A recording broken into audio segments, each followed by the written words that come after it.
Le cas le plus terrible d'inceste qui est en train de bouleverser le Mexique. Entre parents et enfants. Pendant des décennies, personne n'a ouvert cette porte. Personne n'a osé regarder derrière les murs pourris de cette maison en haut des montagnes de Guerrero. Les arbres l'avaient caché, les chemins se sont effacés, et l'histoire qui s'y développait, si l'on peut appeler histoire un silence si atroce, semblait écrite par l'indifférence elle-même. Quand finalement quelqu'un a franchi ce seuil, ce qu'il a trouvé n'était pas simplement de la misère, ni de l'extrême pauvreté. Ce fut une réalité si perturbante, si en dehors de tout ce que l'on attend de la condition humaine, que même ceux qui étaient là ne savaient pas que cela était normal. 2 enfants assis sur un vieux sac, avec les jambes tordues et les yeux vides, la bouche entr'ouverte comme si elle n'avait jamais appris à se fermer. Aucun des deux n'avait de nom officiel. Et il n'était mal pas seul. « Je suis Burgo, et ceci est Mexique interdit. Si vous êtes ici, c'est parce que vous savez qu'il y a des histoires que le pays a préféré enterrer. Je vous invite à vous abonner à la chaîne et à activer la cloche.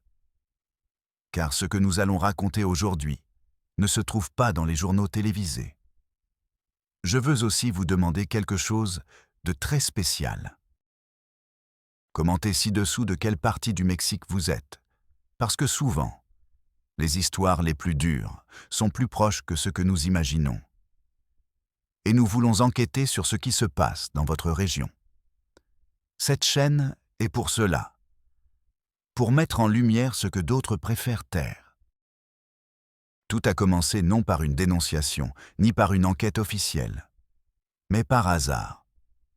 Une professeure rurale, envoyée par un programme fédéral d'alphabétisation pour personnes âgées, est arrivée à la communauté d'Agua Blanca.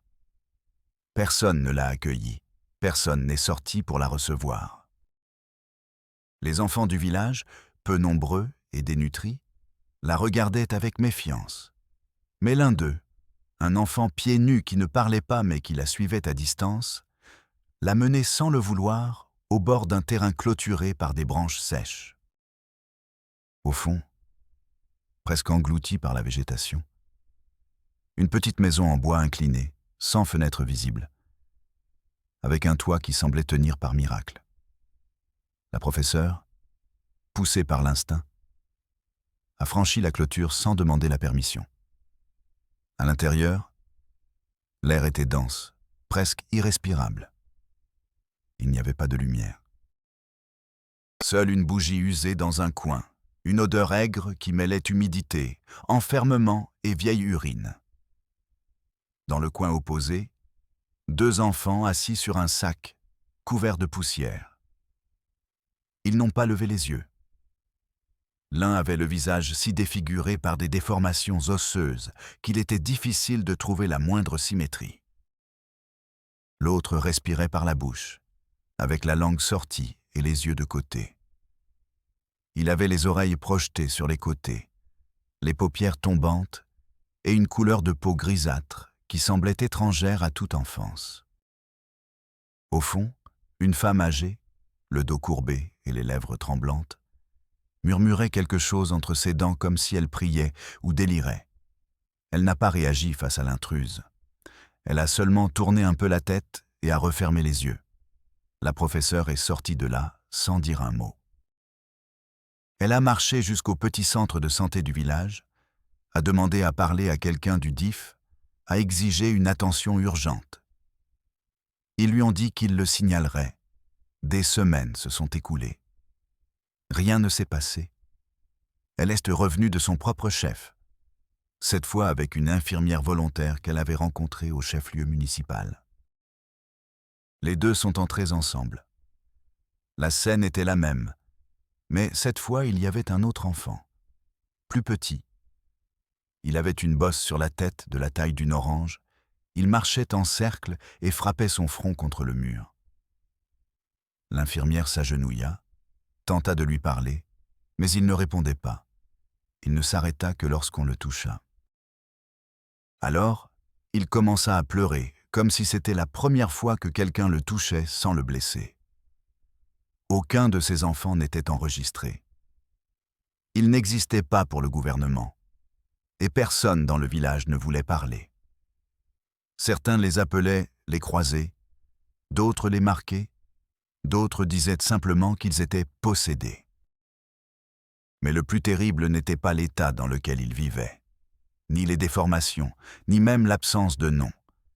Le plus terrible fut ce qui fut découvert plus tard, lorsqu'un médecin légiste à la retraite, contacté par la professeure, proposa d'analyser des échantillons de cheveux et de salive que l'infirmière réussit à obtenir. Les résultats ne laissèrent aucune place au doute. Les enfants étaient le produit de relations entre parents et enfants. Et pas une seule fois, mais à plusieurs reprises, pendant des générations.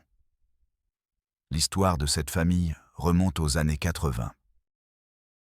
Le grand-père, un homme profondément religieux, convaincu que le monde extérieur corrompait ses filles, décida de couper tout contact avec la communauté.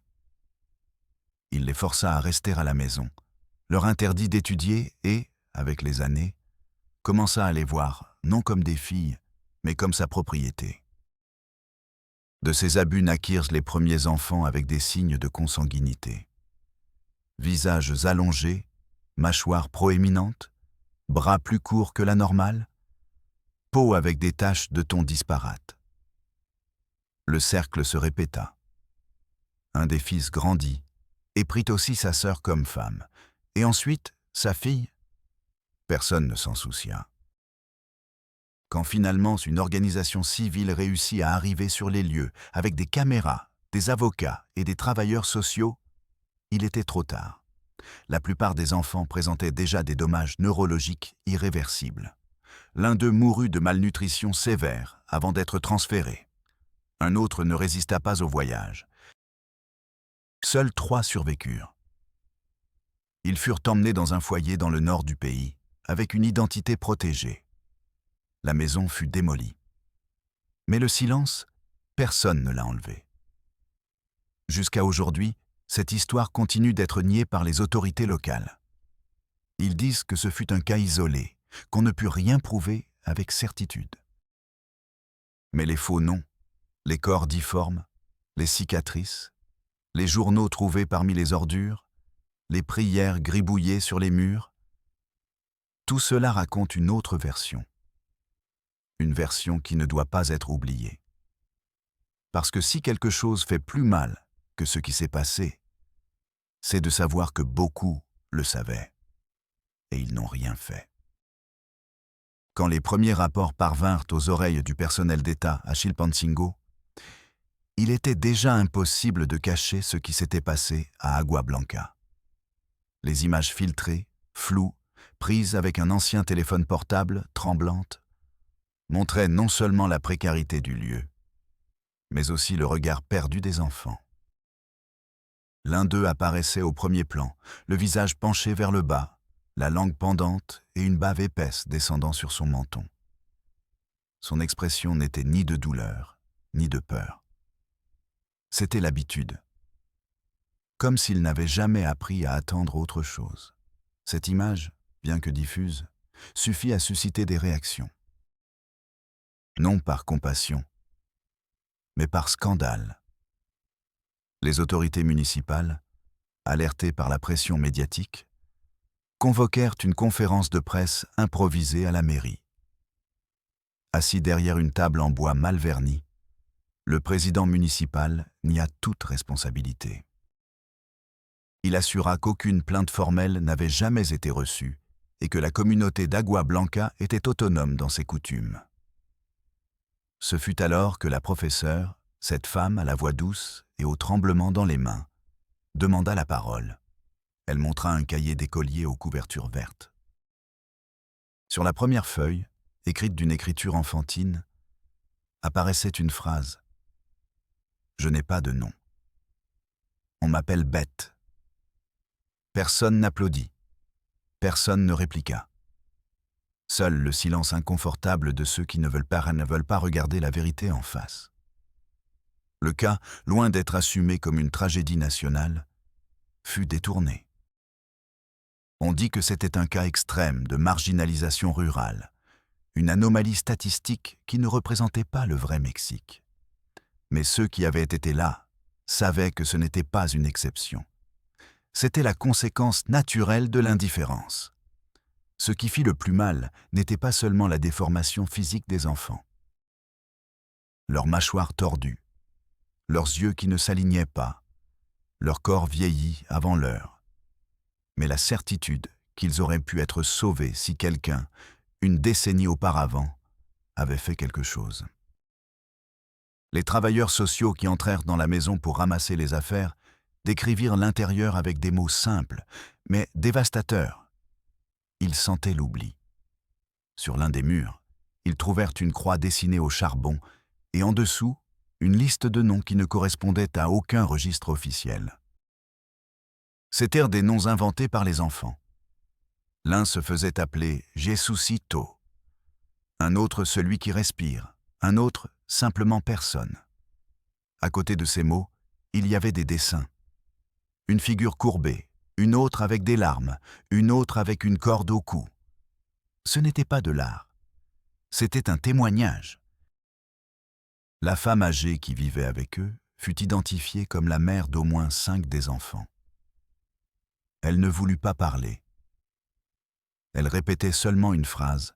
Le père a dit que c'était la volonté de Dieu.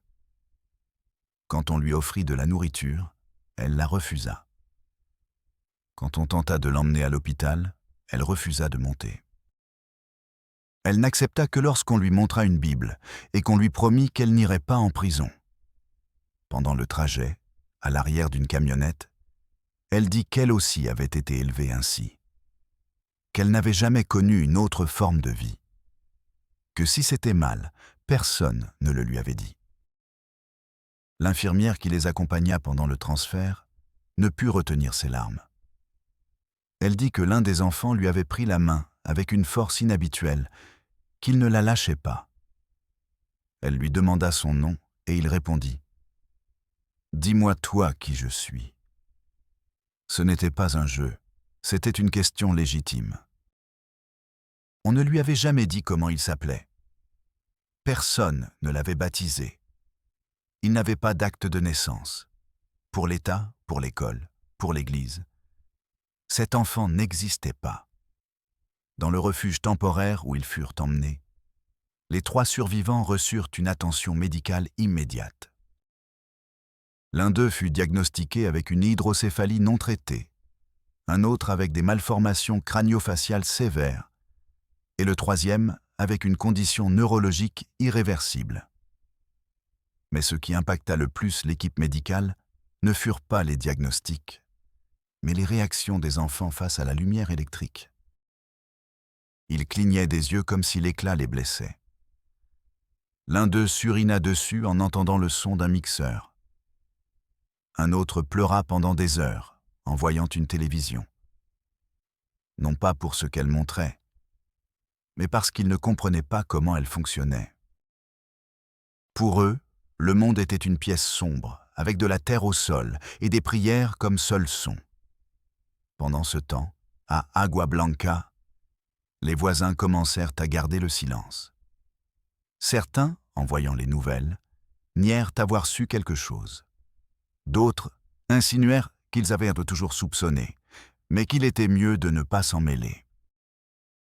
Une femme âgée, en étant interrogée, dit qu'elle avait entendu des cris d'enfants pendant des années, mais qu'elle crut que c'était une affaire de sorcellerie.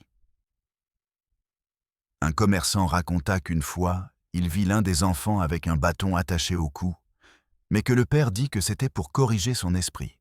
Personne ne questionna rien. Parce que personne ne voulait porter la culpabilité. Et c'est ici que beaucoup se demandent. Comment est-il possible que cela arrive en plein XXIe siècle? Comment se fait-il qu'il y ait encore des enfants naissant dans l'ombre, déformés par l'inceste, punis pour des erreurs qu'ils n'ont pas commises? La réponse n'est pas dans les livres, ni dans les statistiques. Elle est dans les coins oubliés du pays, où la pauvreté se mêle à l'ignorance, où la religion mal comprise justifie l'injustifiable. et où le gouvernement n'apparaît que lorsqu'il y a des caméras. L'un des médecins qui a soigné les enfants écrivit un rapport confidentiel.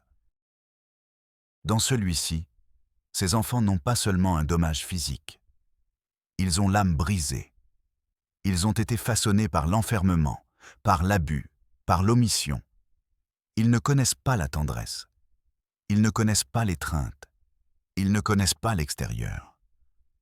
Ce sont des enfants sans enfance, sans temps, sans nom. Ce document ne fut jamais publié.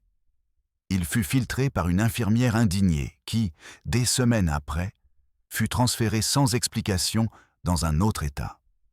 Des 3 enfants qui survécurent, l'un fut adopté par un couple dans le nord du pays, sous identité protégée. Un autre demeure dans une institution, en traitement permanent. Le 3e disparut. Ils disent qu'il s'échappa une nuit et que personne ne le revit. Certains affirment l'avoir vu marchant pieds nus sur une route, parlant seul.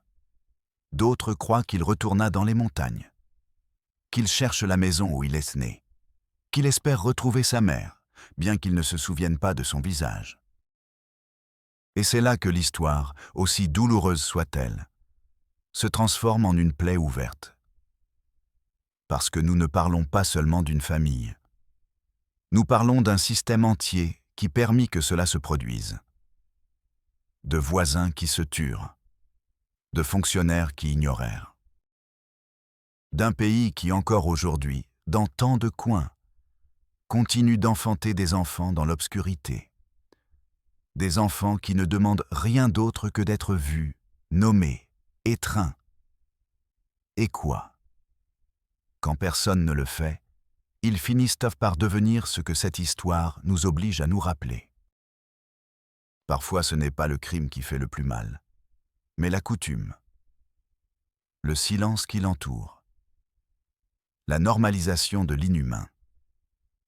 À Agua Blanca, beaucoup étaient là. Ils les avaient et l'acceptaient comme si cela faisait partie du paysage, comme la terre sèche ou les tuiles cassées. Le grand-père, qui initia tout, était considéré comme un homme de foi, quelqu'un qui savait lire la vie, qui guérissait avec des prières et de l'huile, qui prêchait dans les patios vides parce qu'il n'y avait pas d'église. Il avait une voix forte et des yeux sévères. Il disait que le monde était perdu, que la chair était maudite, et que seul le pur, ce qu'il contrôlait, méritait d'exister. Sous son toit, les filles n'étaient pas des filles. C'était une propriété, et avec le temps, les petites filles aussi. Ce fut dans les journaux trouvés sous un lit en bois, écrits avec des crayons sur des feuilles arrachées de cahiers scolaires, que se révélèrent les premiers détails de l'horreur quotidienne. L'un d'eux, signé par quelqu'un qui se faisait appeler Maria del Silencio, relatait que le père leur disait que leur sang était saint, que s'unir entre eux était purifier l'impur du monde. Il affirmait que dehors, il n'y avait que perdition, que personne ne les voulait, et que s'ils sortaient, ils mourraient dans le péché. Il les enfermait par jour sans nourriture. Il leur faisait répéter des versets qu'il avait déformés à sa convenance. Il disait que leurs corps étaient des temples, mais seulement s'ils les touchaient. Les journaux étaient parsemés de dessins, de corps recroquevillés, d'yeux qui pleuraient du feu, de croix brisées, de femmes sans bouche. Une des feuilles avait une prière écrite. « Seigneur, si ceci est un châtiment, dis-moi quand cela se termine. Si c'est de l'amour, ne m'en apprends plus. » C'était la calligraphie d'un adolescent. Et le plus terrifiant, c'est qu'au verso, il y avait un calcul. 4 plus 1, puis 3 plus 2, puis 1 plus 1. C'était en formule de reproduction. Non pas d'école, mais d'héritage. Cela ressemblait à des cartes de qui avait engendré qui. Personne dans l'équipe médico-légale n'a pu suivre avec exactitude la longue généalogie. Certains enfants étaient les enfants de frères, d'autres de mères et fils. Certains, possiblement, de grands-pères et petites-filles. Les analyses cliniques réalisées sur les survivants ont confirmé ce qui était déjà craint: malformation crânienne, hypoplasie maxillaire, strabisme congénital, troubles neuromoteurs et graves problèmes cognitifs. Mais au-delà du physique, ce qui bouleversait était le comportement. Un des enfants, d'environ 8 ans, bien qu'il en paraissait 5, ne répondait pas à la parole. Il ne communiquait qu'en frappant sa poitrine avec sa main droite. Quand on lui a montré une balle, il l'a regardée avec terreur. Il n'en avait jamais vu une. Un autre, plus grand, riait sans cesse chaque fois qu'il entendait une voix féminine, mais pleurait quand un homme s'approchait. Ils avaient été programmés par la peur. Ils vivaient en alerte permanente, comme des animaux nés en captivité. Les travailleurs sociaux ont tenté de générer de la confiance. Ils leur ont enseigné leur nom, leur ont montré des miroirs, leur ont parlé de Dieu d'une autre manière, sans cri ni châtiment. Mais le processus fut lent. Un des enfants surinait chaque fois que quelqu'un prononçait le mot « père ». Un autre ne dormait que s'il écoutait un psaume. Il y eut une fille qui, en voyant une balançoire, commença à trembler. Elle dit d'une voix éteinte que le grand-père les attachait à une corde comme punition, qu'il les pendait à un arbre pour qu'ils ne s'échappent pas du ciel. En parallèle, tandis que tout cela sortait à la lumière, les menaces commencèrent. La professeure qui découvrit le cas reçut des appels anonymes. Ils lui disaient d'arrêter de parler, que l'eau blanche n'était pas son problème. L'infirmière fut transférée. L'auberge qui reçut les enfants fut inspectée par des autorités qui ne s'y étaient jamais intéressées auparavant. Un des avocats de l'organisation civile fut victime d'un attentat mineur. Ils lui ont brisé les vitres de la voiture et lui ont laissé une note avec un seul mot: Allegat. Il semblait que quelqu'un, ou beaucoup, voulaient que l'histoire disparaisse, que les corps soient enterrés rapidement, que les noms inventés retournent à l'anonymat. Mais alors apparut une figure inattendue. Un homme âgé qui disait avoir été voisin de la famille des décennies auparavant. Il se présenta devant les médias avec un visage sérieux et un regard ferme.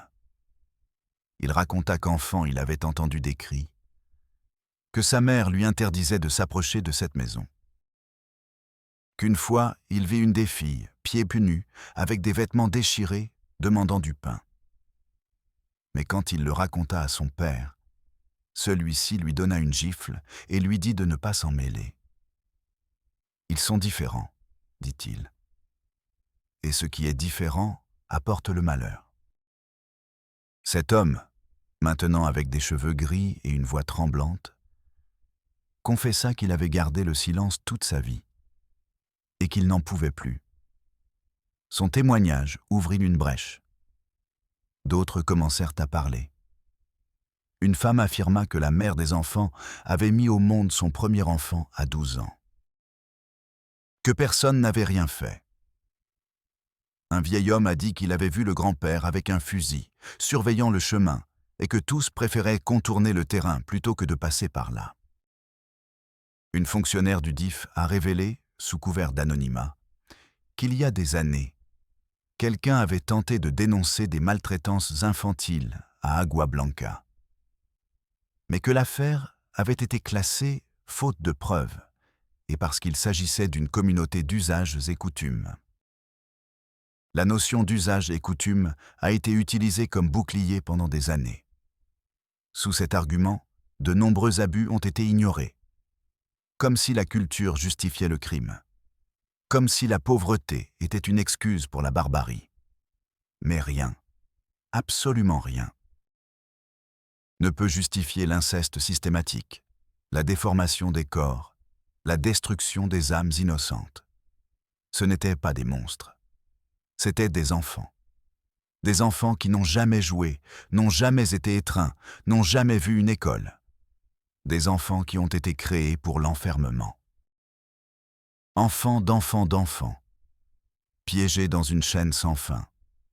Un des volontaires qui a collaboré à la collecte de témoignages a raconté que, en nettoyant une des chambres de la maison, il a trouvé une poupée faite de chiffon et de branches.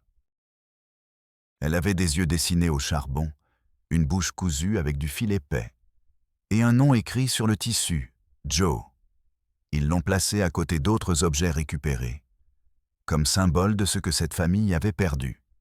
L'identité, la voix, le droit d'exister. L'histoire d'Agua Blanca est devenue un miroir.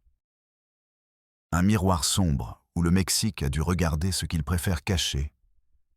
L'abandon institutionnel, la violence déguisée en religion, l'ignorance convertie en culture, l'enfance annulée par des générations. Et le plus terrifiant est que, tandis que quelques-uns pleuraient, d'autres riaient. Sur les réseaux sociaux, il y a eu qui a dit que c'était un mensonge, que c'était de la propagande, que cela n'arrivait pas dans le Mexique moderne, que c'était des inventions, que les déformés étaient des acteurs. La cruauté ne vit pas toujours dans les montagnes. Parfois, elle écrit des commentaires depuis le confort du cynisme.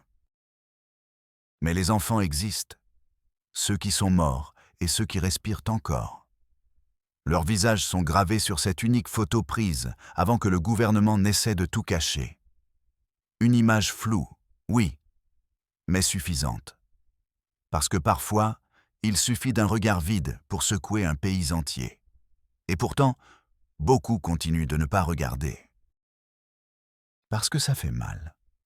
Parce que ça dérange. Parce que ça oblige à se poser des questions auxquelles personne ne veut répondre. Et pendant ce temps, l'un d'eux, celui dont personne ne sait où il est, continue peut-être de marcher sur des chemins de terre, cherchant une voix qui lui dira qui il est, cherchant un visage qui le reconnaisse, cherchant peut-être quelque chose qu'il n'a jamais eu, un endroit où il n'a pas été vu comme une erreur, mais comme un être humain. Dans le refuge où les 3 enfants survivants ont été hébergés, le temps semblait passer plus lentement. Tout était nouveau pour eux. Les sons, les couleurs, les objets quotidiens qui, pour tout autre enfant mexicain, feraient partie du paysage naturel de l'enfance.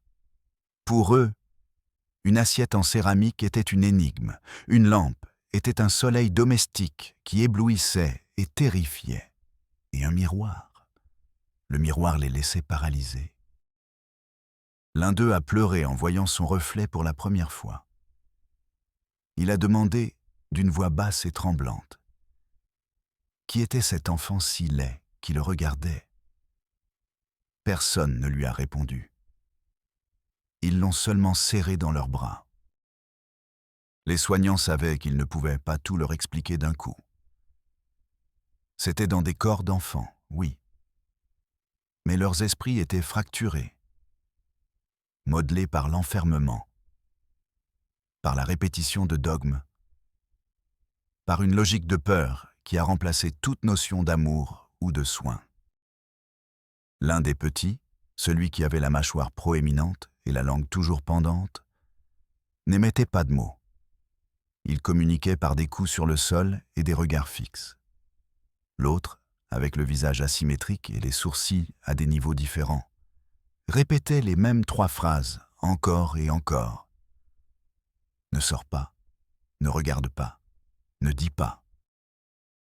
La 3e enfant, d'apparence plus petite que son âge, avait une déformation de la colonne vertébrale qui l'obligeait à marcher courbée. Elle portait toujours un tissu sale qu'elle utilisait comme couverture. Elle l'appelait « maman ». Les thérapeutes, psychologues et médecins qui sont arrivés de la capitale pour intervenir ont vite compris que les médicaments ni les routines de stimulation ne suffiraient pas. Il était nécessaire de reconstruire depuis les bases. Le droit au toucher sans peur, la possibilité de regarder sans recevoir de punition, l'expérience de recevoir une caresse sans qu'un coup n'arrive après. Le dommage émotionnel, ont-ils dit, était équivalent à celui des victimes de camps de concentration. Il avait grandi dans un environnement où l'affection était une menace, et l'obéissance se mesurait par le silence. Mais tout le monde au centre d'attention ne partageait pas cet esprit de compassion.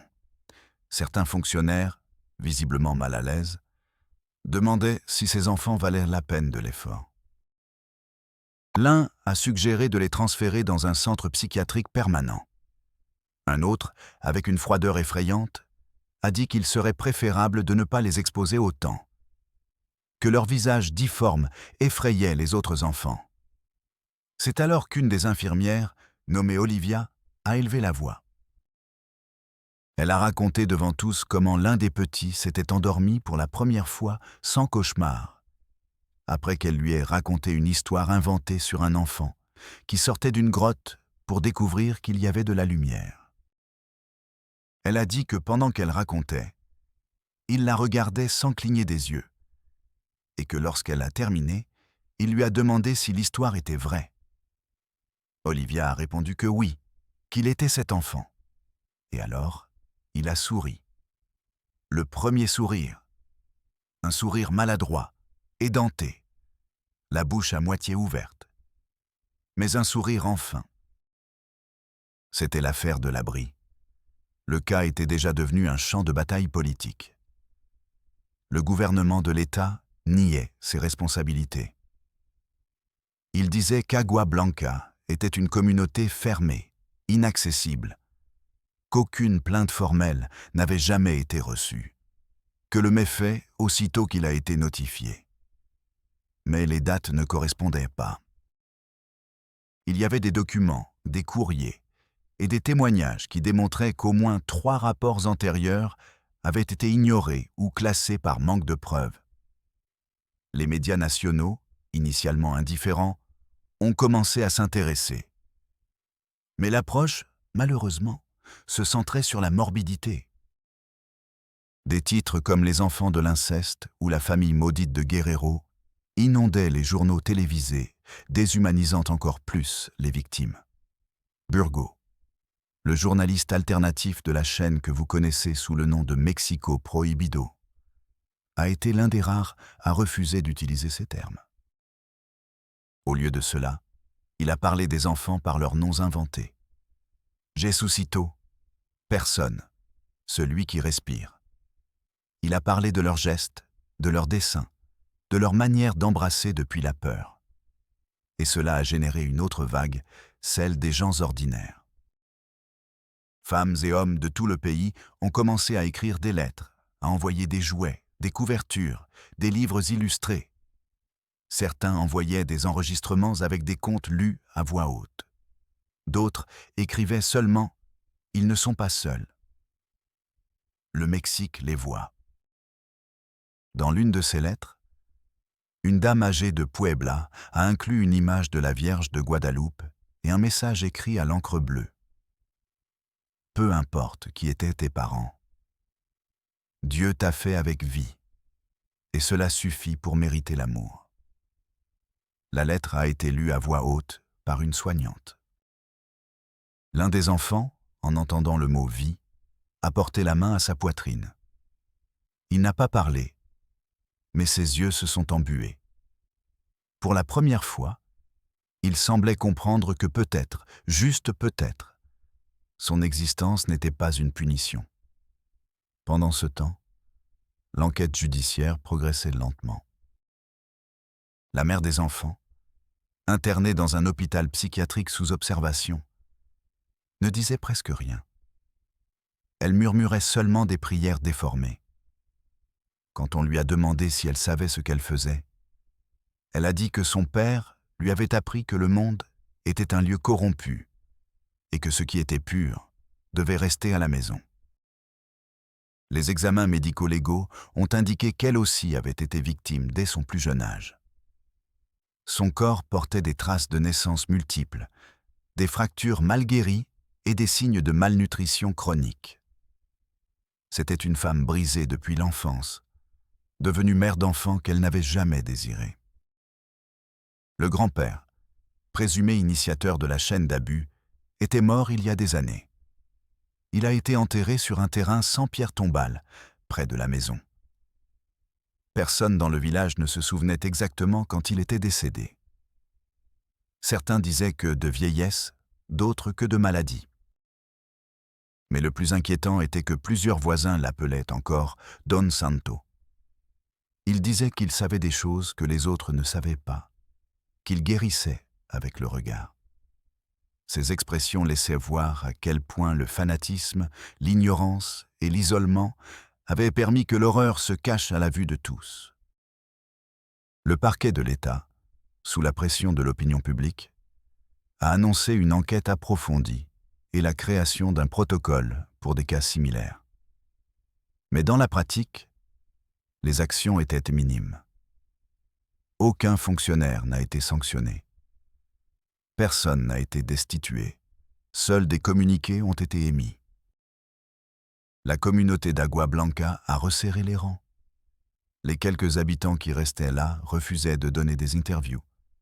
Certains par peur, d'autres par honte, et d'autres parce qu'ils ne voyaient vraiment rien de mal dans ce qui s'était passé. Ils disaient que c'était leur mode de vie, que chacun vit comme il peut. Cette phrase, répétée avec froideur, fut ce qui fit le plus souffrir Olivia, l'infirmière qui suivait au jour le jour les enfants. Chacun vit comme il peut. Mais, et si on ne leur a jamais donné d'autre option, et si vivre ainsi n'a pas été un choix, mais une condamnation héritée, et si la seule chose qu'ils ont connue fut l'obscurité, l'isolement, la déformation de l'amour, lors d'une des sessions de thérapie, l'enfant le plus âgé a dessiné une figure avec de longues jambes, sans visage, avec les bras ouverts. Quand on lui a demandé qui c'était, il a répondu « Celui qui me voit sans peur ». Personne n'a su à qui il faisait référence. Peut-être à Olivia. Peut-être à un souvenir diffus. Peut-être à Dieu. Mais la vérité est que, pour la première fois, dans ses traits maladroits et tremblants, il y avait une recherche. Un besoin d'être vu. D'exister au-delà de la douleur. Et cela, au milieu de tant de tragédies, était une graine. Petite, fragile, mais vivante. Comme eux, comme leur histoire, comme l'espoir qui, contre toute attente, respirait encore à l'intérieur de leur corps blessé. Au cœur de la nuit, quand le refuge gardait le silence et que les lumières tamisées éclairaient les couloirs comme des lanternes tristes, les trois enfants se réveillaient souvent en sursaut. Ils ne criaient pas. Ils ne couraient pas. Ils s'asseyaient seulement sur le lit, en suant, les yeux ouverts, sans rien fixer. Ils tremblaient, sans émettre aucun son, comme si leur corps revivait ce que l'esprit ne parvenait pas encore à comprendre. Bolivia, l'infirmière, commença à rester plus longtemps, même après son service. Non par obligation, mais parce que quelque chose en elle ne pouvait permettre qu'ils affrontent à nouveau l'obscurité seuls. Elle s'asseyait à côté de leur lit, leur prenait la main et murmurait des chansons douces qu'elle se rappelait de son enfance, d'une voix basse qui ressemblait à un murmure de consolation. Une nuit, l'enfant le plus âgé, celui à la mâchoire proéminente, à la langue visible et à l'expression perpétuellement épuisée, prononça son premier mot complet. Il dit « Oh » en montrant un verre sur la table. Bolivia resta immobile, les yeux remplis de larmes. Ce n'était pas seulement une avancée clinique. C'était une fissure dans le mur qui l'avait isolé depuis sa naissance. Le lendemain matin, elle le conduisit dans la cour, l'assit sous le soleil, et pour la première fois, il leva le visage. Il ferma les yeux devant la lumière, mais ne s'écarta pas. Il laissa que le soleil ne touche pas. Comme si jusqu'à ce moment il ne savait pas que le jour existait. Les progrès étaient petits et lents, mais constants. La fillette, qui appelait sa couverture « maman », commença à la laisser pendant la journée. Elle s'approchait d'autres enfants du centre, les observait jouer. Elle ne participait pas encore, mais s'asseyait près. Un jour, elle toucha une corde à sauter, la leva et la sentit. Puis, elle la serra contre sa poitrine, comme si c'était un trésor. Le plus jeune enfant, en revanche, résistait encore. Il refusait le contact, refusait la nouvelle nourriture, se recroquevillait dans les coins. Mais quand on lui mit une chanson enfantine, il frappa légèrement le sol avec le pied. Ce fut presque imperceptible, mais Bolivia le remarqua. Et elle comprit que, au fond, lui aussi cherchait quelque chose. Peut-être un souvenir lointain d'une mère qu'il avait autrefois serrée dans ses bras avant que la peur n'enveloppe tout. En parallèle, l'enquête judiciaire stagnait. Le juge assigné à l'affaire demanda des prorogations, arguant la complexité de la documentation génétique. Mais des sources internes révélaient une autre réalité. Pression politique, menaces voilées et manque de volonté pour ouvrir un cas qui pouvait exposer un réseau plus grand de négligence institutionnelle. Certains activistes commencèrent à soupçonner qu'Agua Blanca n'était pas un cas isolé, que d'autres communautés avec des histoires similaires existaient. Déformités, enfants sans enregistrement, familles enfermées, au-delà des murs du fanatisme. Mais sans preuve, tout restait à l'état de rumeur. Et la peur revenait à fermer les bouches. Burgo, depuis la chaîne Mexique Interdit, continua d'enquêter.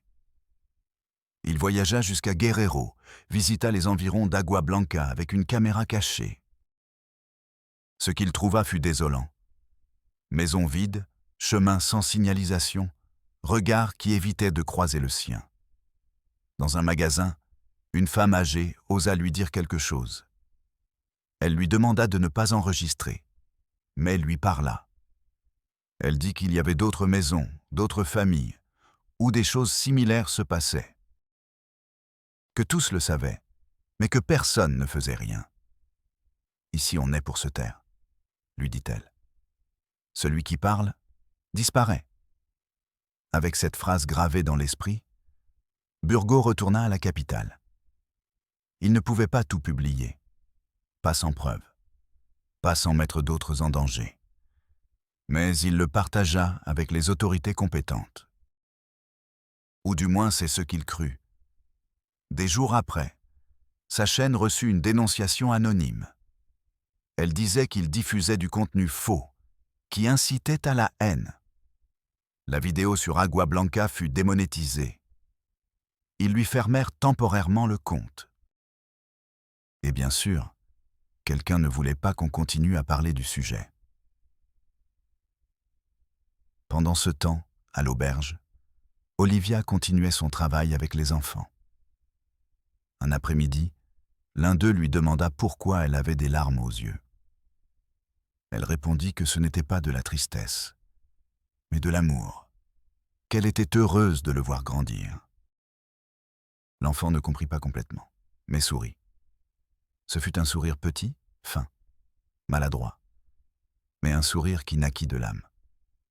Olivia s'agenouilla, l'embrassa et lui dit à l'oreille « Tu es beau, pas pour ton visage, mais pour ce que tu as en toi. » L'enfant la regarda. Il semblait ne pas le croire. Comme si cette phrase n'avait pas de sens dans le monde qu'il connaissait. Les semaines passèrent, et le moment arriva de prendre des décisions. Les médecins proposèrent de transférer les enfants dans un centre de soins spécialisé hors de l'État. Un lieu avec plus de ressources, plus de personnel, plus de sécurité. Mais les enfants pleurèrent en entendant qu'Olivia n'irait pas avec eux. Ils crièrent, s'accrochèrent à ses vêtements. C'était la première fois qu'ils ressentaient la peur de perdre quelqu'un. Olivia demanda une permission spéciale pour les accompagner, même si c'était temporairement.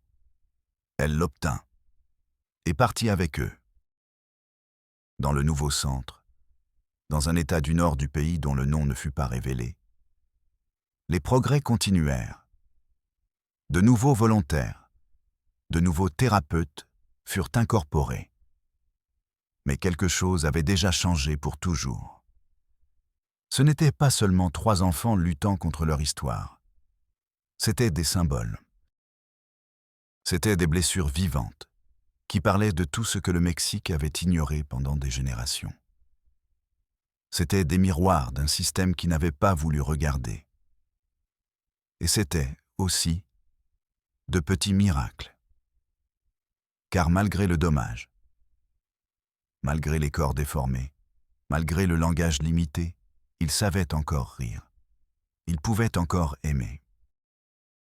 L'un des volontaires, un jeune psychologue récemment diplômé, écrivit dans son journal « Je n'ai jamais connu d'êtres humains aussi endommagés, ni aussi capables de guérir.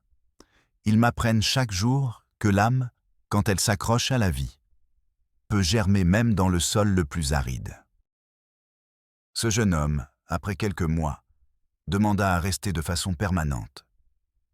Il devint soignant, ami, figure paternelle pour l'un des enfants. Et chaque nuit, avant de dormir, il lui lisait une histoire. Toujours la même, celle d'un oiseau né sans ailes, mais qui un jour apprit à chanter si fort que le ciel descendit pour l'écouter.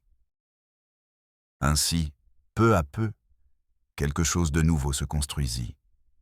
Pas une famille conventionnelle, pas une enfance typique, mais un refuge. Un endroit où les enfants pouvaient être des enfants, même avec du retard. Où ils pouvaient tomber sans être frappés. Où ils pouvaient pleurer sans être punis. Où ils pouvaient demander sans être réduits au silence. Où ils pouvaient, finalement, commencer à guérir. Mais en dehors de ce lieu sûr, le monde continuait de tourner. Et à Guerrero, d'autres portes restèrent fermées. D'autres maisons restaient cachées dans les broussailles. D'autres enfants, peut-être, continuaient de grandir dans l'obscurité, attendant, sans le savoir, que quelqu'un franchisse la clôture, que quelqu'un nous voie, que quelqu'un nous nomme, car le silence reste le plus grand complice, et l'oubli, la condamnation la plus cruelle.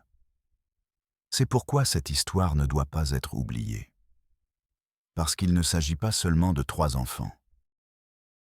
Il s'agit d'un pays entier qui a besoin de se réveiller, de voir agir, même si ça fait mal, même si ça dérange, même si ça met en évidence tout ce que nous avons mal fait.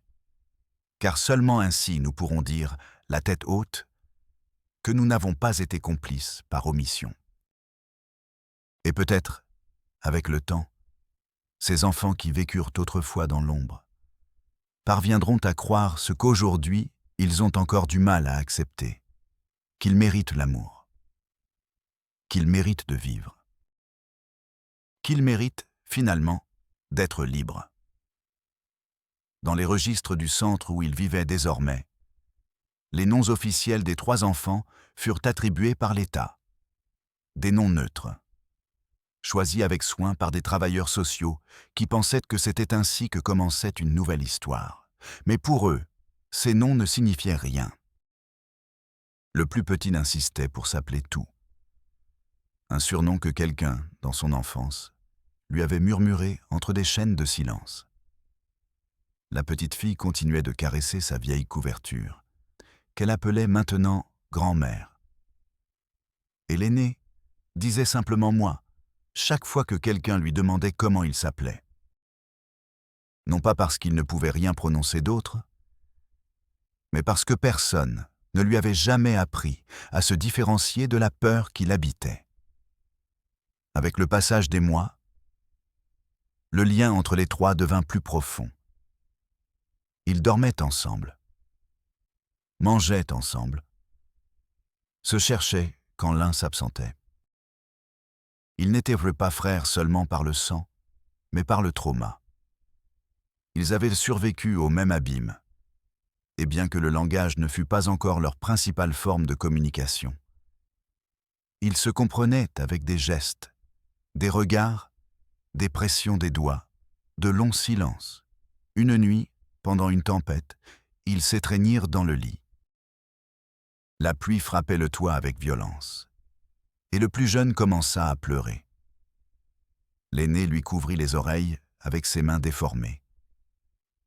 Et la petite fille lui chanta une mélodie étrange, probablement inventée. Personne ne leur avait enseigné la tendresse. Ils la créaient par eux-mêmes. Le jeune psychologue qui avait décidé de rester avec eux, Andrés, âgé de 26 ans, au visage tranquille et à la fois silencieuse en l'humanité, commença à documenter leurs progrès. Non pas comme un rapport clinique, mais comme un journal intime. Il écrivait des choses comme « Aujourd'hui, Jesucito m'a regardé dans les yeux pendant plus de 10 secondes d'affilée. Il semblait m'écouter. » Ou « La petite fille a essayé de prononcer le mot « lumière ». Elle a dit « lumière ». Elle m'a regardé comme pour demander si elle avait bien fait. Je lui ai dit que c'était parfait. Dans ces pages, il n'y avait ni statistique ni diagnostic. Il y avait de l'humanité et de l'espoir. Cependant, tout n'était pas un progrès. De temps en temps, des régressions apparaissaient. La nuit où une image des enfants fut divulguée sur les réseaux sociaux. Une ancienne photo, prise sans autorisation dans l'ancien foyer, tout changea. Quelqu'un la téléchargea avec un titre cruel, « Les enfants de l'inceste ». L'image devint virale. Des commentaires de moquerie, des insultes, des théories conspirationnistes. Certains disaient qu'il n'était pas réel, d'autres qu'il méritait d'être caché. La cruauté numérique déborda. Et bien que les enfants n'utilisassent pas Internet, quelque chose dans l'ambiance les altéra. Le personnel du centre commença à recevoir des menaces. Des graffitis apparurent à l'entrée. « Nous ne voulons pas de monstres ici ». La direction du centre décida de renforcer la sécurité. Mais Andrés avait compris que le problème n'était pas à l'extérieur. Il était à l'intérieur. Les enfants ressentirent le changement. Les tremblements, les terreurs nocturnes, le regard perdu revinrent. La petite fille cessa de parler. Le plus jeune recommença à se cogner contre les murs. L'aîné urinait au lit chaque nuit. Olivia, qui restait en contact avec eux, voyagea immédiatement. Quand elle les vit, elle fondit en larmes. Non pas parce qu'ils avaient régressé, mais parce qu'elle comprit que le monde n'était pas encore prêt pour eux. Qu'à l'extérieur, ils restaient les difformes, les maudits, les autres. Lors d'une réunion d'urgence, il fut décidé de les transférer une fois de plus. Cette fois-ci dans une maison de transition, dans un petit village du centre du pays, où ils pourraient être plus isolés, mais protégés. Andrés et Olivia demandèrent à les accompagner. Ils n'hésitèrent pas. Et c'est ce qu'ils firent. La maison était modeste, entourée d'arbres, avec une petite cour où le soleil entrait le matin. Là, sans Internet, sans presse, sans rumeur, les enfants ont recommencé à respirer. Ils ont lentement commencé à se reconnecter à leur fragile humanité. C'est dans cette maison que quelque chose d'inattendu s'est produit. Un matin, pendant qu'Olivia préparait le petit déjeuner, la fille s'est approchée d'elle avec un dessin. C'était rudimentaire. Une figure grande avec de longs cheveux, probablement Olivia, une autre plus petite avec un cercle pour visage, elle-même, et au milieu, un cœur. Elle lui a dit, d'une voix inaudible, « Ça ne me fait plus autant mal ». Olivia s'est agenouillée, l'a serré fort dans ses bras et a pleuré. C'était la première fois qu'un des enfants exprimait quelque chose d'aussi concret sur la douleur. Andrés, de son côté, a construit de ses propres mains une petite bibliothèque dans le salon. Il a mis des contes illustrés, des livres avec des textures, des matériaux sensoriels. Chaque soir, il lisait à voix haute. Bien qu'il sût que beaucoup de mots n'étaient pas compris, La cadence, le ton, le calme de sa voix avaient un effet apaisant. Les enfants s'asseyaient autour. Parfois, ils dormaient avant que l'histoire ne se termine. D'autres fois, ils l'interrompaient avec des murmures, ou simplement le regardaient avec ce mélange d'étonnement et de doute que seuls ceux qui ont été privés d'affection connaissent. Un après-midi, alors qu'ils marchaient dans la cour, ils ont trouvé un oiseau mort. Le plus jeune s'est accroupi, l'a touché, l'a senti. Il a demandé « Il dort ».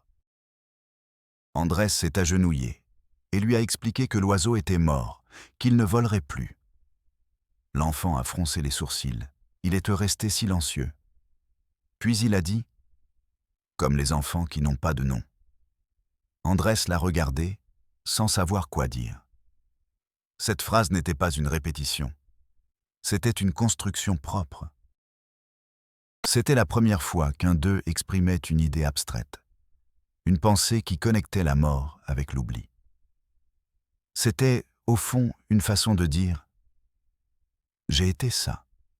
Et ainsi, au milieu de jours simples et silencieux, des indices de transformation ont commencé à apparaître. La fille a demandé à apprendre à écrire.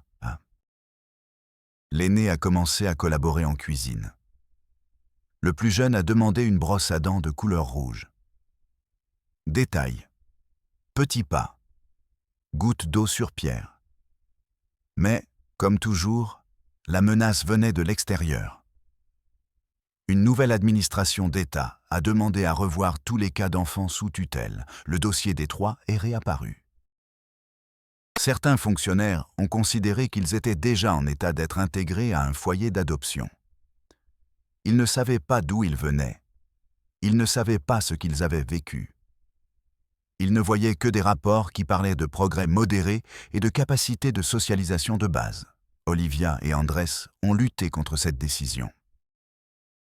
Ils ont dit que les sortir de cet environnement sûr serait une façon d'arracher une plante qui commençait à peine à prendre racine. La bataille a été longue. Il y a eu des audiences, des lettres, des rapports médicaux. Et finalement, grâce au soutien d'organisations habiles et à une campagne silencieuse menée par quelques journalistes, il a été possible de suspendre l'ordre d'adoption. Les enfants resteraient sous soins tutélaires. Mais l'épisode a clairement montré quelque chose. Ils étaient seuls. S'ils ne les défendaient pas, personne ne le ferait. Olivia, épuisée mais déterminée, a proposé quelque chose de radical. Elle a dit qu'elle voulait les adopter. Pas légalement, parce qu'ils ne le lui permettraient pas, mais dans le cœur. Elle voulait vivre avec eux, être leur famille. Andrés aussi. Tous deux ont présenté une demande pour convertir la maison de transition en un foyer permanent. Ce ne fut pas facile. Ils ont dû renoncer à de nombreux privilèges, à leur carrière, à leur stabilité. Mais cela ne leur importait pas. Parce qu'ils savaient que ce qu'ils faisaient n'était pas de sauver 3 enfants. C'était réparer autant que possible une fracture dans l'âme d'un pays. Aujourd'hui, cette maison est toujours debout. Elle n'a pas de pancarte. Elle n'a pas de caméra. Les médias n'y vont pas. Mais à l'intérieur, il y a des rires. Il y a des dessins sur les murs. Il y a des dîners partagés. Il y a des prières avant de dormir. Non imposées, sans contrainte. Et il y a surtout une certitude qui grandit avec chaque lever de soleil. Que même si la douleur a été immense, l'amour, quand il est réel, peut redonner forme à ce qui semblait irrécupérable. Et pendant qu'ils jouent, dorment et rêvent, d'autres continuent d'attendre. Dans d'autres montagnes, dans d'autres maisons, dans d'autres silences. Parce que cette histoire ne se termine pas ici. Cette histoire est un appel. Une question à laquelle le Mexique n'a pas encore voulu répondre entièrement. Combien d'autres vivent dans l'obscurité sans que personne ne les nomme? Et qui sera le prochain à franchir la porte pour voir ce que personne n'a voulu voir? Une nuit d'hiver. Alors que l'air s'infiltrait par les fentes des fenêtres de la petite maison où il vivait, Olivia se réveilla en sursaut à cause d'un bruit sec. Elle courut vers la chambre des enfants. Là, elle trouva le plus jeune, assis par terre, le front appuyé contre le cadre du lit, tremblant. Il n'avait pas crié, il ne pleurait pas. Il se balançait seulement d'avant en arrière, répétant une phrase qu'il n'avait pas prononcée depuis des mois. « Je ne veux plus revenir. Je ne veux plus revenir. » Olivia l'étreignit par derrière, sans le forcer. Elle lui caressa la tête, comme on caresse un enfant qui se réveille d'un cauchemar qui ne peut pas être expliqué. Cet épisode marqua un avant et un après. Ce fut comme si quelque chose s'était éveillé en lui, non pas un souvenir concret, mais une émotion encapsulée. Le lendemain, l'enfant ne voulut pas manger. Il ne voulut pas sortir dans la cour. Il ne voulut pas parler. Pendant 10 jours entiers, il se referma sur lui-même. Andrés, inquiet, révisa ses notes, chercha des schémas, tenta de comprendre s'il y avait un déclencheur. Ce fut alors qu'ils se rappelèrent bien la date. L'anniversaire de son arrivée au premier refuge approchait. Celui où il l'avait accueilli pour la première fois, avec des yeux de compassion. C'était aussi, selon les registres cliniques, la date approximative de son sauvetage en eau blanche. Sans s'en rendre compte, son corps gardait la mémoire. Pas la chronologie, mais l'écho émotionnel de ce qu'il avait vécu. Andrés écrivit dans son journal « Le traumatisme n'a pas besoin de calendrier. » Parfois le climat, une chanson, une ombre, suffisent pour que tout revienne. Et en effet, les jours qui suivirent, les 3 enfants montrèrent des signes de régression. Les insomnies, les silences, les sursauts nocturnes revinrent.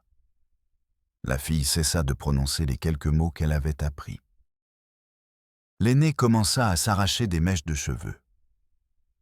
Olivia, épuisée, les serrait dans ses bras un par un à la tombée de la nuit, comme si elle pouvait les protéger des propres ombres qu'ils portaient en eux. Ce fut pendant cette période qu'une lettre arriva à la maison, sans expéditeur. Sur l'enveloppe, il n'y avait que 2 mots écrits à la main. « Merci, Olivia. » À l'intérieur, une feuille pliée, écrite d'une écriture tremblante. C'était d'une femme qui disait avoir été élevée dans des circonstances similaires, bien que pas aussi extrêmes. Elle racontait comment elle aussi avait été victime d'abus au sein de sa famille, comment elle avait vécu des années de silence, comment elle s'était convaincue que sa vie ne valait rien. Elle disait qu'en écoutant l'histoire des enfants sur la chaîne Mexico Prohibido, quelque chose s'était brisé en elle, qu'elle avait pleuré pour la première fois depuis des décennies. Et quoi, grâce à cela, elle avait décidé de dénoncer son agresseur, à un vivant. La lettre se terminait par une phrase « Vous ne sauvez pas seulement ces 3-là. Vous nous réveillez tous. » Olivia a gardé cette lettre comme un trésor. Elle la montra à Andrés, et cette nuit-là, ils lurent le contenu aux enfants, mot pour mot, à voix basse, sans hâte. Ils ne comprirent pas tout, mais ils écoutèrent, et sur leur visage monta quelque chose de nouveau. Pas l'espoir. Pas encore. Mais si un éclair de connexion, comme s'ils commençaient à comprendre que leur douleur avait un écho, qu'au dehors, il y avait plus de personnes brisées, et que peut-être, seulement peut-être, ils n'étaient pas les seuls à porter des cicatrices invisibles. Pendant ce temps, l'affaire de l'eau blanche était devenue une légende silencieuse. Personne ne le mentionnait dans les médias. Les autorités feignaient que cela avait été un épisode clos. Mais dans certains cercles, parmi les psychologues, les travailleurs sociaux et quelques journalistes courageux, cela restait une blessure ouverte. Une qui brûlait en silence. Une qui, à force d'être évitée, menaçait de se répéter. Un jour, sans préavis, une journaliste indépendante arriva jusqu'au village où il vivait. Elle avait suivi des pistes, des rumeurs, des documents filtrés. Elle voulait savoir ce qui était arrivé aux enfants. Elle ne portait pas de caméra, seulement un carnet et un enregistreur. Elle demanda la permission de parler avec Olivia et Andrés. Ils la lui accordèrent. Elle écouta en silence pendant des heures. Elle n'interrompit pas. Elle ne jugea pas. Quand elle eut terminé, elle dit qu'elle ne publierait rien sans autorisation. Mais elle laissa une promesse. Cette histoire ne doit pas disparaître. Ce fut elle qui ensuite commença à recueillir des témoignages d'autres cas similaires. Enfants sans enregistrement, communautés isolées, abus recouverts par les coutumes. Et peu à peu, un schéma commença à se dessiner. Un Mexique qui ne voulait pas regarder en son intérieur. Un pays qui avait construit tant de murailles au nom de la tradition, qu'il ne pouvait plus voir ceux qui restaient piégés de l'autre côté. Malgré tout, dans la maison, la vie continuait. Le plus jeune commença à parler plus seulement avec des monosyllabes. Il formait des phrases simples, parfois inventées, mais avec une intention claire. La fille commença à écrire des lettres dans la terre avec un bâtonnet. L'aîné, dans un acte que personne n'attendait, dessina son visage sur une feuille et lui donna un nom. Je suis. C'était une figure maladroite, avec de grands yeux et un sourire tordu. Mais au bas de la feuille, il écrivit, avec l'aide d'Andrés, un mot qui changea tout, libre. Ce fut alors qu'Olivia et Andrés prirent une décision. Ils voulaient formaliser l'adoption. Pas légalement. Parce qu'ils savaient que c'était presque impossible, étant donné les restrictions institutionnelles. Mais si spirituellement, émotionnellement, publiquement, ils voulaient bandir au monde. Ces enfants ne sont pas orphelins, ils sont nôtres. Ils ne sont pas nés du ventre, mais bien de l'engagement, de l'amour sans condition. Ils organisèrent une petite cérémonie. Ils invitèrent seulement des personnes de confiance, des travailleurs de l'ancien centre, des volontaires, quelques voisins du village qui les avaient accueillis sans préjugés. Il n'y eut ni prêtre ni juge. Seulement des mots sincères. Olivia, vêtue de blanc, s'agenouilla devant les trois et leur dit que, s'ils voulaient, ils pouvaient l'appeler « maman », que personne ne les y obligerait, que l'amour n'exige pas, il s'offre seulement. Les enfants ne répondirent pas avec des mots, mais la fille l'embrassa.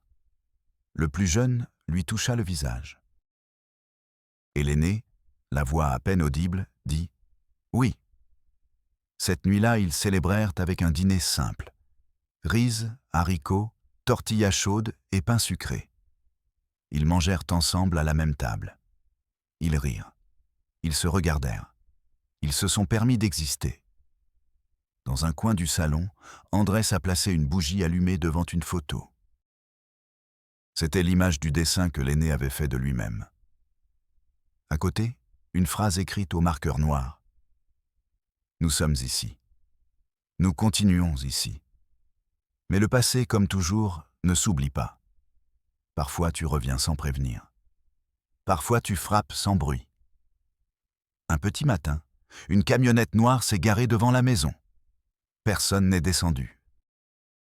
Ils n'ont pas frappé à la porte. Elle est juste restée là, avec le moteur allumé, pendant presque une demi-heure. Puis, elle est partie. Le lendemain, une note a été laissée sous la porte. « Taisez-vous, ou nous vous ferons taire ». Elle n'était pas signée, mais le message était clair. Olivia a tremblé en la lisant. Andrés s'est mis en colère. Un instant, ils ont pensé à fuir, à se cacher. Mais ensuite, ils ont regardé les enfants. Ils ont regardé leurs visages, leurs mains, leurs yeux qui enfin dormaient sans peur.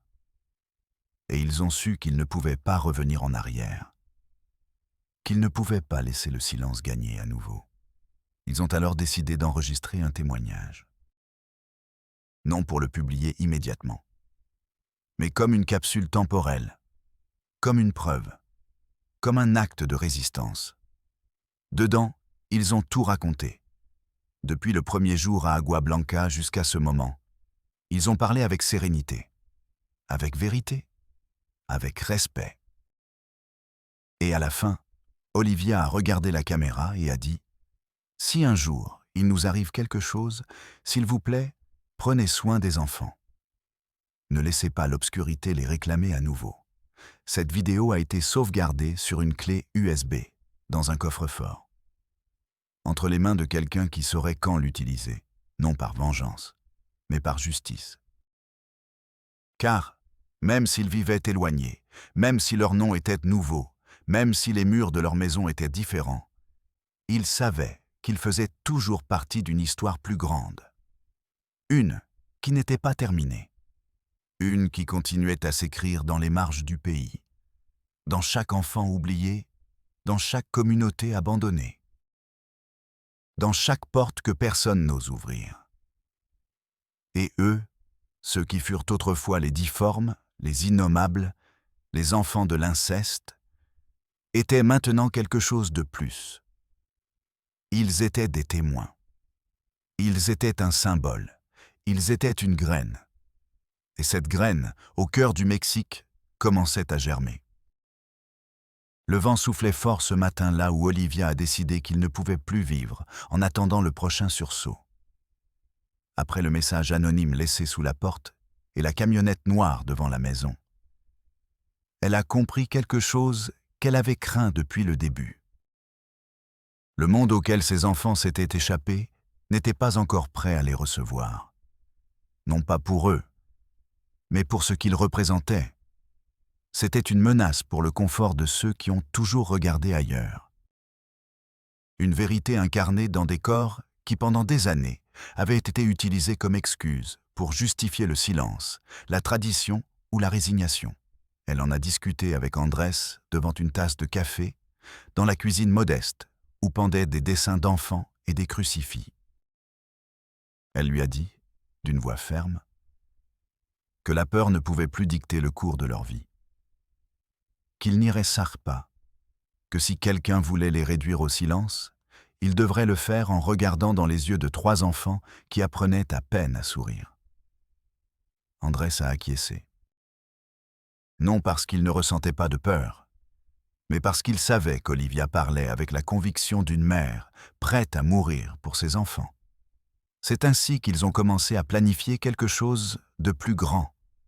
Non une dénonciation publique, non un scandale médiatique, mais quelque chose de plus puissant, un dossier détaillé, organisé, indéniable.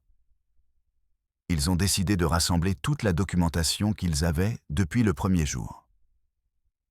Témoignages, photos, rapports médicaux, dessins, lettres, enregistrements vocaux, vidéos personnelles. Ils l'ont stocké sur de multiples unités et l'ont distribué à différents points du pays.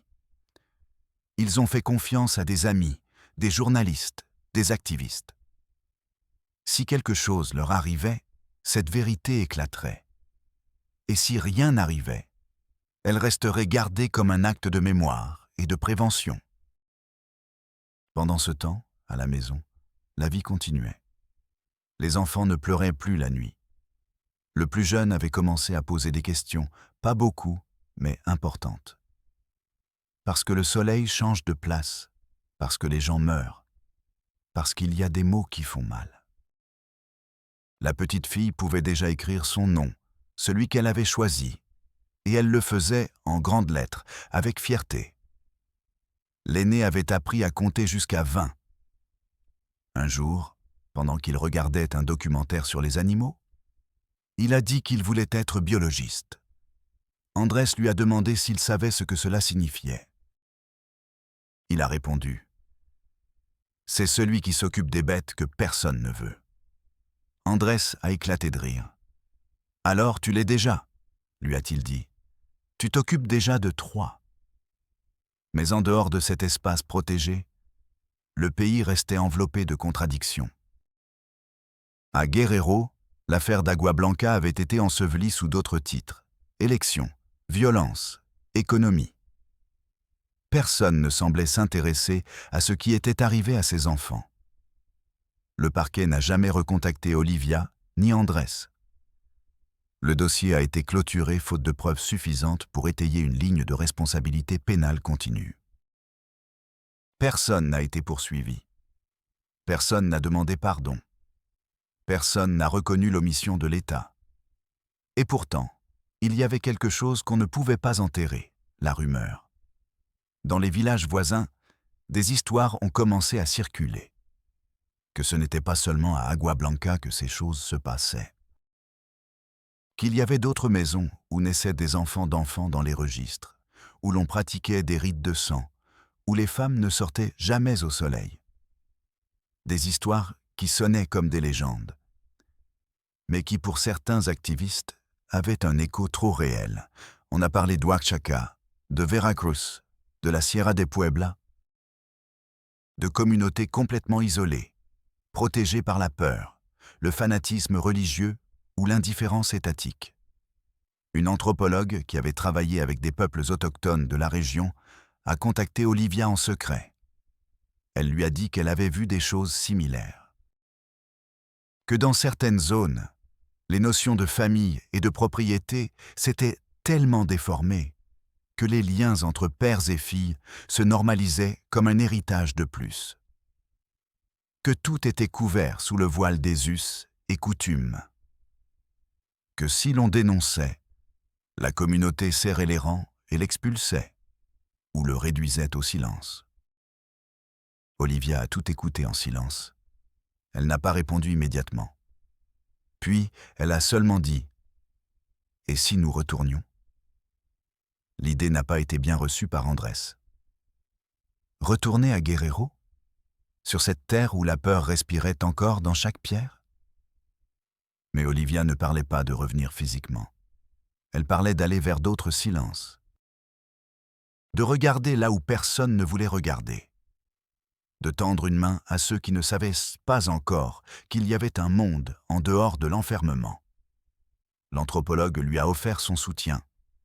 Elle lui a dit qu'elle pouvait l'accompagner dans certaines communautés, discrètement. Non pas pour secourir des enfants. Elles n'avaient pas l'autorité pour cela. Mais pour ouvrir des brèches, pour écouter, pour raconter ce qu'elle avait vécu, pour semer le doute. Et c'est ce qu'elles ont fait. Pendant 3 mois, Olivia a voyagé dans différentes zones rurales. Sous le prétexte d'ateliers de santé et d'alimentation, elle a commencé à rencontrer des femmes, des jeunes, des sages-femmes. Elle a raconté l'histoire d'une famille sans nom, de 3 enfants qui ne savaient pas que le jour existait. Et elle demandait, avec soin, « Connaissez-vous quelqu'un comme ça ?» Au début, les réponses étaient négatives. Puis commençaient à surgir des regards inconfortables, des commentaires en marge, des phrases comme « Oui, mais ce n'est pas mon affaire » ou « Ici, on a toujours fait comme ça ». Olivia ne faisait pas pression, elle laissait seulement son numéro, et elle attendait. Pendant ce temps, à la maison, Andrés s'occupait des enfants avec patience et humour. Il inventait des jeux avec des pierres et des feuilles. Il leur apprenait à compter avec des graines. Il leur parlait de planètes, de pays lointains, de dieux anciens. Un jour, la petite fille lui demanda s'il croyait en Dieu. Andrés resta silencieux. Puis il répondit « Je crois en vous ». La petite fille fronça les sourcils. « Nous sommes Dieu ?» Il sourit. « Non, mais vous êtes la preuve que Dieu ne s'est pas rendu. » Peu après, Olivia reçut le premier appel anonyme. Une femme depuis un numéro inconnu, Boston Blorosa. Ma nièce est enfermée depuis l'âge de 11 ans. Elle a déjà un enfant. Personne ne dit rien. Pouvez-vous m'aider? Olivia ne promit rien. Elle écouta seulement. Puis, elle activa le réseau de soutien. Avec l'aide d'une ONG et le soutien de l'anthropologue, ils réussirent à faire parvenir un rapport aux autorités locales. On ne savait pas s'ils agiraient. Mais quelque chose s'était mis en mouvement. Et cela suffisait pour l'instant. Les enfants commencèrent à remarquer l'absence prolongée d'Olivia. Ils demandaient après elle. Andrés leur expliquait qu'elle aidait d'autres comme eux, que maintenant eux aussi faisaient partie de cette aide. Qu'en survivant, en souriant, en apprenant à vivre, ils disaient au monde que la douleur n'avait pas le dernier mot. L'aîné, par une nuit particulièrement claire, écrivit qu'on tisa sur le mur du patio. « Si j'ai appris à parler, tu peux apprendre à écouter. » La phrase resta là pendant des semaines, intacte. Non pas parce que personne ne l'effaça, mais parce que personne ne le voulut. C'était le témoignage le plus pur de ce qu'il construisait. Une maison où la vérité n'était pas un ugeot, mais une nécessité. Où le silence n'était pas une règle, mais un avertissement. Où chaque petit geste, un mot nouveau, un dessin, un sourire, était un acte de résistance. Et ce fut alors qu'une autre lettre arriva. Cette fois, sans enveloppe, collée sur le portail de l'entrée. En majuscules, désordonnée, elle disait « Vous croyez avoir gagné, mais ce n'est pas fini. Il y a des yeux partout. Mieux vaut fermer la bouche. Pour votre bien, pour lui des enfants. » Ce n'était pas la première menace, mais bien la plus directe. Andrés la lut, la photographia et la déchira. Il ne dit rien aux enfants, ni à Olivia. Il la garda seulement en mémoire, comme un signe que, bien qu'il ne pût en cambier tout, au moins il faisait trembler quelque chose. Parce que c'était ce que craignaient le plus ceux qui avaient protégé l'horreur. La vérité dite avec tendresse. La dignité récupérée par ceux qui jamais devirent la perdre. Le visage d'un enfant déformé, souriant avec une florine à main, pouvait plus que 1000 discours, parce qu'il rappelait au monde ce qu'il permit, et ce qu'il permet encore. Cette nuit-là, sous un ciel rempli d'étoiles, Olivia revint. Elle avait de la boue sur les chaussures, des cernes sous les yeux, mais un calme profond dans la poitrine. Elle serra les enfants un par un dans ses bras. Puis, elle regarda Andrés. Elle ne dit rien. Ce n'était pas nécessaire. Il comprit. Il y avait plus à faire. Mais il y avait aussi du temps. Et surtout, il y avait de la vie. Une vie qui n'avait pas aîné les scies, mais qu'il construisait maintenant jour après jour. Ensemble. Avec des cicatrices. Avec des peurs. Avec amour. Et avec cela, ils avaient déjà gagné bien plus que ce que leurs ennemis pouvaient supporter. Les dernières semaines de l'année apportèrent avec elles un calme étrange. Les jours étaient ne plus courts, les après-midi plus froids, et les enfants commençaient à remarquer l'arrivée de quelque chose qu'ils ne savaient nommer, mais qui leur remplissait la poitrine d'une douce inquiétude. L'idée que le temps passe, que les jours ne sont pas les mêmes, que la vie ne s'arrête pas,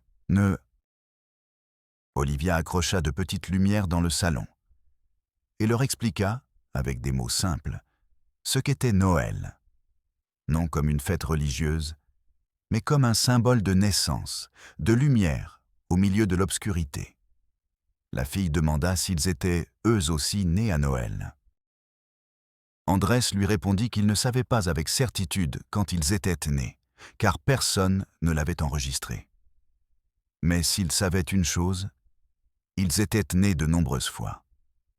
Quand ils sortirent de l'obscurité, quand ils apprirent leurs premiers mots, quand ils osèrent regarder le soleil, quand ils décidèrent de rester. L'aîné, qui écrivait déjà des phrases complètes, prit une feuille blanche et écrivit « Aujourd'hui, je suis né de nouveau ». Il la signa du nom qu'il avait choisi pour lui-même. Ce n'était pas celui qu'on lui avait donné à l'auberge, ni celui qui figurait sur les documents officiels. C'était le nom qu'il avait construit à partir du silence, de la douleur et de l'amour Un nom simple. Cordo. Mais le sien. Le plus jeune, qui parlait déjà couramment à sa manière, construisit un arbre avec des branches sèches du patio et accrocha sur le petit des papiers pliés.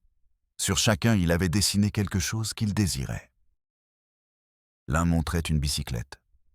Un autre, une grande maison avec beaucoup de fenêtres. Un autre, seulement un cœur. Andrés lui demanda ce que cela signifiait. Il répondit qu'il m'aime toujours, pas seulement quand je suis bon. Olivia resta silencieuse longtemps après avoir entendu cela. Ces jours-là arrivèrent aussi des lettres de tout le pays. Des personnes qui avaient entendu l'histoire par des moyens alternatifs, par des vidéos filtrées, par des chaînes courageuses qui décidèrent de ne pas se taire. Elles ne demandaient pas de détails. Elles envoyaient seulement des mots d'encouragement, des dessins d'enfants d'autres écoles, des promesses de prière, de petits cadeaux faits à la main. L'une des enveloppes contenait une vieille photographie, une femme jeune embrassant une enfant. Derrière, écrit à l'encre bleue, il était dit « J'ai aussi été cet enfant. Mais quelqu'un m'a aidé. Maintenant, je veux aider moi. » Olivia plaça cette photo sur le mur, à côté des dessins des enfants. Non pas pour décorer, mais pour se souvenir. Se souvenir que les histoires ne meurent pas quand elles se terminent. Elles meurent quand elles sont oubliées. Et eux avaient survécu à l'oubli. Ils s'étaient convertis en mémoire vivante, en symbole, en réponse à une question que beaucoup n'osaient pas encore formuler. Comment est-il possible que quelque chose comme cela soit arrivé dans notre pays pendant tant d'années sans que personne ne fasse rien? Andrés commença à écrire un livre. Pas un roman, pas un rapport, mais une chronique intime, honnête, douloureuse. Il l'intitula « Ceux qui ne savaient pas leur nom ». Dedans, il narrait, avec détail, chaque étape de l'histoire.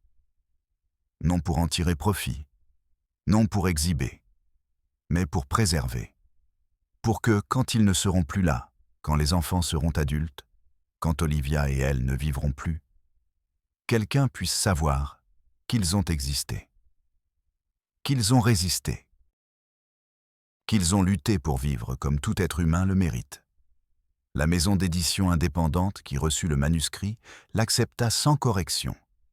Elle leur demanda la permission de publier les images, sans publicité, sans interview. Seul le texte, pur, brut, comme témoignage. Ils acceptèrent, et la première édition fut épuisée en quelques jours. Ce qui suivit ne fut pas la célébrité. Ce fut quelque chose de plus profond, une vague de reconnaissance silencieuse. Des gens qui s'approchaient dans la rue pour dire merci. Des maîtres qui utilisaient des fragments en classe. Des psychologues qui le recommandaient à leurs patients. Des femmes qui écrivaient en disant « Moi aussi j'ai été élevée comme ça, mais maintenant je comprends que ce n'était pas normal. » Et alors, l'inattendu est arrivé. Un juge fédéral a rouvert l'affaire d'Eau Blanche. Des années après, en silence, sans caméra, basé sur les documents qu'Olivia et Andrés avaient sauvegardés avec tant de zèle. De nouvelles ordonnances d'enquête ont été émises. D'anciens fonctionnaires ont été cités. Un mappage des communautés à risque a été initié. Ce ne fut pas une révolution. Cela n'a pas changé le pays du jour au lendemain. Mais ce fut une fissure qui pourrait grandir. Qui peut-être, avec le temps, permettrait que la lumière entre dans d'autres recoins sombres. Olivia, en l'apprenant, a pleuré en solitude. Non par vengeance, mais par justice. Parce qu'enfin, même s'il était tard, quelqu'un avait dit « cela n'était pas bien ». Parce qu'enfin, le pays commençait à reconnaître qu'il y avait eu des fautes, qu'il y avait eu abandon, qu'il y avait eu complicité, et que ces 3 enfants, avec leurs corps marqués et leurs âmes encore en reconstruction, avaient été plus courageux que toute une structure. Les années passèrent. La maison est restée pleine de dessins, de livres, de chansons mal chantées, d'après-midi de pain avec café et d'histoires inventées. Les enfants ont grandi. Le plus jeune a développé un goût pour les instruments. Il a appris à jouer de la guitare, juste en l'écoutant. La fille voulait être maîtresse. Elle disait qu'elle voulait enseigner à d'autres enfants que les mots peuvent être des boucliers. Le plus âgé parlait peu, mais écrivait avec profondeur. Il écrivait des lettres que personne n'envoyait, comme des exercices de liberté. L'une d'elles, la dernière qu'il a écrite avant d'avoir 18 ans, disait « Merci de ne pas m'avoir laissé dans la terre où j'ai été semé. Merci de m'avoir arrosé, même si personne ne savait si j'allais fleurir. Maintenant je sais que je vaux, non pas pour ce qui m'est arrivé, mais pour ce que je peux devenir. J'étais ombre. Aujourd'hui je suis graine, et demain, si Dieu veut, je serai arbre. » Cette lettre, Olivia la garde encore dans son portefeuille, usée, pliée, avec l'encre déjà estompée, mais intacte dans son message. Et si tu es arrivé jusqu'ici, si tu as lu cette histoire le cœur ouvert, nous voulons te demander quelque chose. Abonne-toi à la chaîne Mexique Interdit, non pour ajouter des chiffres, mais parce que chaque fois que quelqu'un de nouveau se joint, la mémoire se renforce. Chaque clic est une façon de dire « cela importe ». Et si tu peux, laisse un commentaire avec la région du Mexique d'où tu nous vois. Nous voulons continuer à chercher des histoires qui ont besoin d'être racontées. Car derrière chaque colline, chaque village, chaque chemin poussiéreux, il peut y avoir un autre silence attendant d'être brisé. N'oublie pas de partager cette vidéo. Non par morbide curiosité, mais parce que peut-être quelqu'un, quelque part, a besoin de l'entendre. Peut-être quelqu'un, comme ses enfants, attend encore que quelqu'un franchisse la porte. Et si tu peux, prie pour eux, pour ceux qui ont survécu, pour ceux qui n'ont pas, pour ceux qui ne savent pas encore qu'ils méritent d'être aimés. Parce que dans un pays où beaucoup préfèrent fermer les yeux, voir est un acte de bravoure. Et se souvenir est un acte d'amour.